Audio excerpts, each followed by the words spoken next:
So think of, in town, if you eat out, I mean, there's lots of good places. But think about, there's two places that come to my mind McDonald's.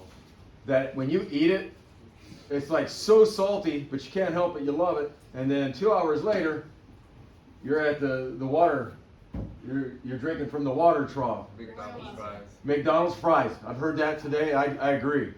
Is there another one? Pizza Hut? What is it? Oh yeah, yeah. You know what hits me is Rick's Pizza. That's why I said that 3 times. Yeah, Rick's. I didn't hear you because I was listening. I was ignoring you. I'm just kidding. I just didn't hear you. So yeah, Rick's Pizza. It's pretty salty. And I could eat almost a whole pizza, and then 2 hours later, I get this crazy urge to go drink water. Or China Garden.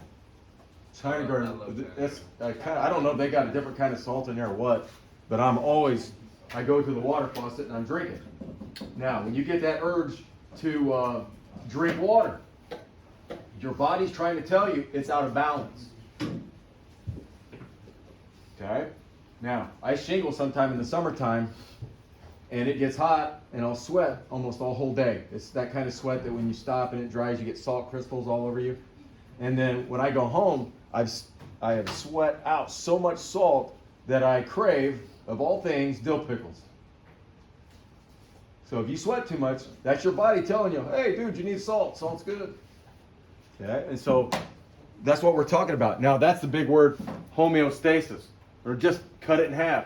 Homeo means the same, and your stasis means stable. So you're trying to keep your insides stable. Okay? The maintenance of a stable internal condition.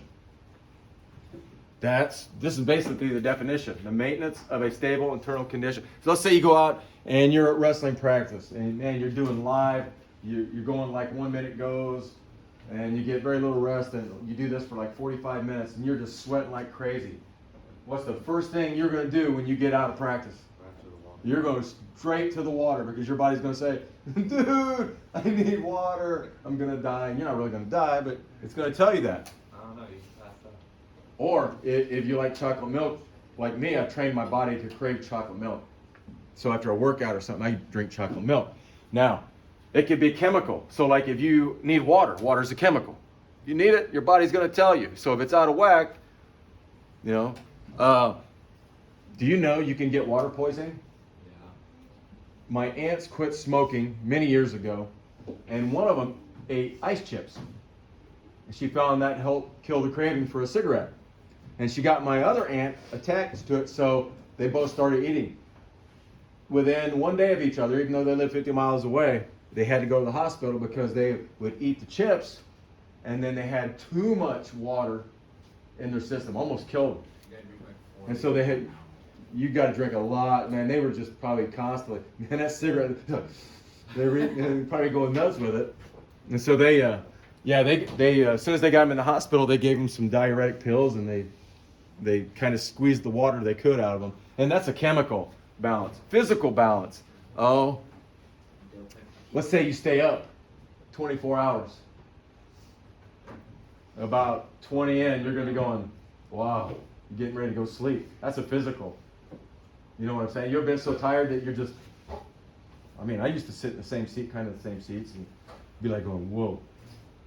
Just nodding off. That's a physical one. And that's your body trying to tell you, hey, you're tired. You need to rest, relax. That's that physical one.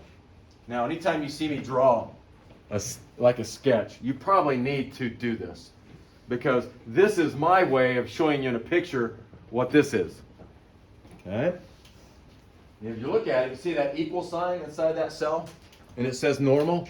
So like right now, I'm not too thirsty. I'm not too hungry. My salt level's pretty cool because I'm not craving dill pickles.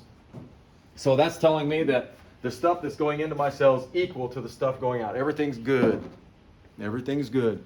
But let's say I start getting thirsty, right? That means I've probably had more water out of my cells than is actually coming in, and it's triggering that little mechanism up here saying, water, water, water, water, water, water. Okay? So sketch that out. You might see that again. No promises, but the stuff that's going into the cell equals the stuff going out. And that means normal. You're feeling normal. So if you're feeling normal, that's your cell situation right now. Any questions? All right. Can I move up? I'll find out now. Okay, so anytime you see a rule, yeah, I get ate up. Anytime you see a word rule in biology, you better know it. Better know it. Water rule. Okay?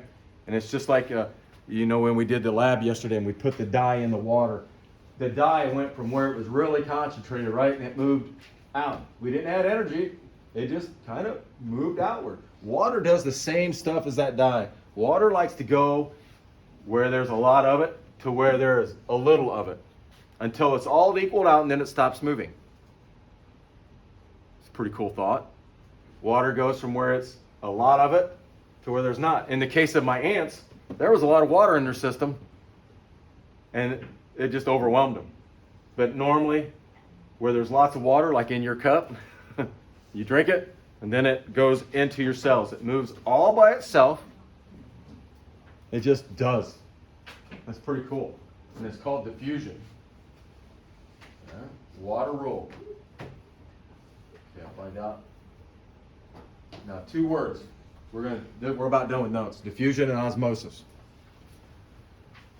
These are probably 2 of the top 10 terms in biology, I'm going to guess.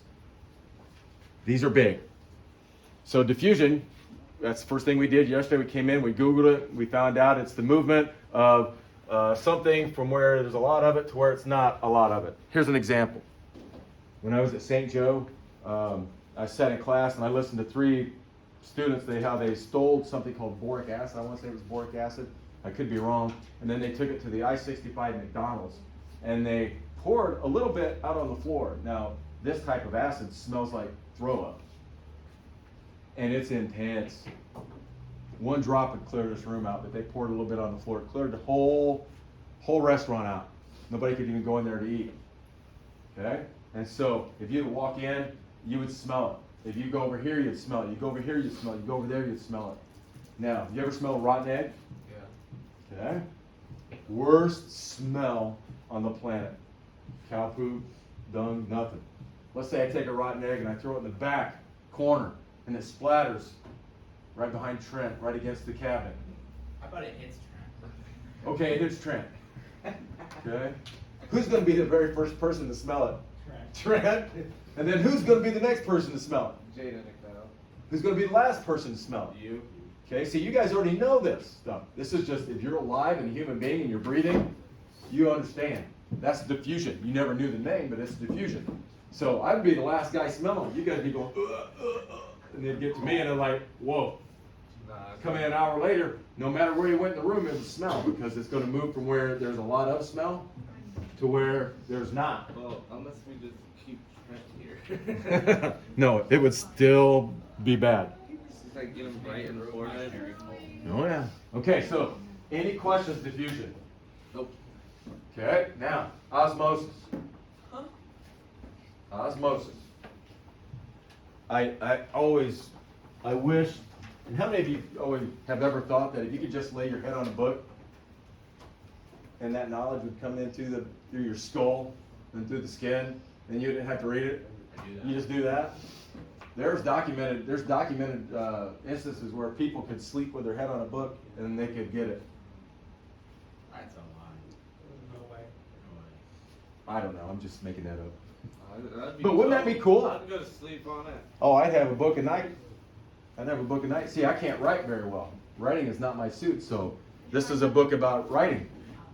And so I would just like absorb it all. Okay? That's why they call that learning by osmosis. I don't know. Now, what you need to know, osmosis, now look, osmosis is diffusion. What's the only difference? What do you got in the way now? Water. No. Yeah, you got a membrane in the way. So this is diffusion through a membrane. And so if this is water, it's trying to get through, and it's going from where there's a lot of it. So like if this were your cell and you were thirsty and you drink water, there's going to be more water outside your cell than inside. And so it's going to go through that membrane trying to get from where it's more of it to where there's less of it. It's going to take that air. Now, good thing our cells have like little doorways. Remember, like I told you yesterday, garage doors that let big particles in, and the water could just run through those. But that's the only thing that could go through them. Those are called aquaporin. But osmosis is diffusion. No matter what, osmosis, diffusion. It's just through a membrane. Just through a membrane. But it's the same method. It's going from where there's a lot of it to where there's not a lot of it. Okay. Any questions? Are we done?